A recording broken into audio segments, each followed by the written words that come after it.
Hello friends, I am Dr. Ashish Agrawal, interventional cardiologist and director cardiology at Akash Healthcare, Dwarka. आज हम बात करेंगे heart के एक टेस्ट जिसे हम ट्रेडमिल यानी कि TMT नाम से जानते हैं। So this is a treadmill machine. It looks like a normal TMT machine which everybody has eight their home for exercise. ये मशीन दिखने में वैसी ही है, लेकिन ये एक स्टेप आगे होती है, यानी कि ड्यूरिंग दिस टेस्ट हम आपके हार्ट की इलेक्ट्रिकल एक्टिविटी और हीमोडायनेमिक्स को मॉनिटर करते हैं। So when is a treadmill test required? How it is done? Today we'll discuss that. Treadmill test को करने के लिए हम पेशेंट्स को कुछ इस इलेक्ट्रोड्स उसके चेस्ट पर और आर्म्स पर कनेक्ट करते हैं। उसके बाद पेशेंट को ट्रेडमिल मशीन पर चलाया जाता है। जब पेशेंट चल रहा होता है तो हम एक क्रूज प्रोटोकॉल फॉलो करते हैं, जिसमें कि मशीन की हाइट और स्पीड हर 3 मिनट पर इंक्रीज होती है। जब पेशेंट चल रहा होता है तो उसकी इलेक्ट्रिकल एक्टिविटी हम एक सिस्टम पर, एक कंप्यूटर पर कंटिन्यूसली मॉनिटर करते हैं और साथ में उसका ब्लड प्रेशर भी बीच बीच में चेक करते हैं। So what does this test actually tell अस?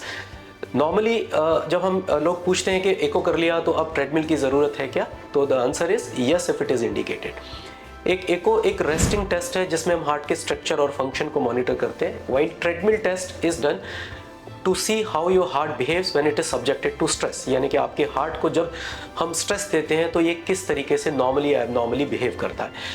तो ये किन किन कंडीशंस में हम इस टेस्ट को कर सकते हैं? नंबर 1, अगर हमें पेशेंट के कोई चेस्ट पेन है और ये सस्पिशन है, डाउट है कि ये पेन हार्ट का हो सकता है, यानी उसको चेक करने के लिए, यानी कि कोरोनरी आर्टरी डिसीज को स्क्रीन करने के लिए हम ट्रेडमिल टेस्ट करते हैं।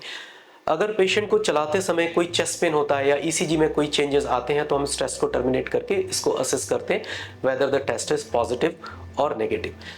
इसके अलावा कुछ और भी कंडीशंस हैं, यानी कि पेशेंट की फंक्शनल कैपेसिटी को चेक करने के लिए, यानी कि पेशेंट कितना उसका स्टैमिना है उसको चेक करने के लिए भी ट्रेडमिल टेस्ट को किया जाता है और इसे हम ऑब्जेक्टिवली असेस करते हैं एक पैरामीटर जिसे नाम से मेटाबॉलिक इक्विवेलेंस यानी कि मेट्स नाम से जाना जाता है, जो कि आपके ट्रेडमिल रिपोर्ट में आपको दिखाई देगा।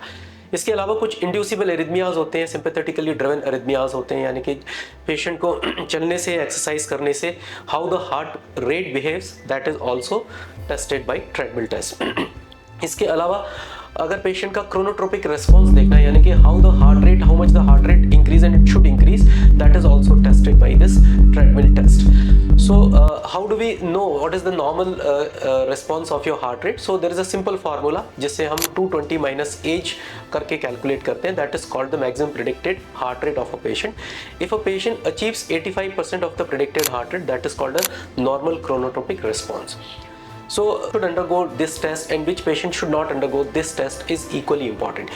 यानी कि आपको, because we are subjecting your heart to stress, a cardiologist should assess your baseline clinical condition first before advising you this test. Because जिन लोगों का हार्ट बहुत कमज़ोर है या जिन लोगों को ऑलरेडी बेसलाइन अरिथमियाज या कुछ ECG चेंजेस हैं, उनको ये टेस्ट एडवाइजेबल नहीं है। So those patients, the test, why do we this test can be false positive as well as false negative also. That means कि as compared to any screening test, this is not an accurate and a very foolproof test. That means if test false positive या false negative भी आ सकता है, इसका मतलब ये है कि कोई भी टेस्ट को इंटरप्रिटेशन के लिए पेशेंट की क्लिनिकल कंडीशन को कंसिडर करना ज़रूरी होता है।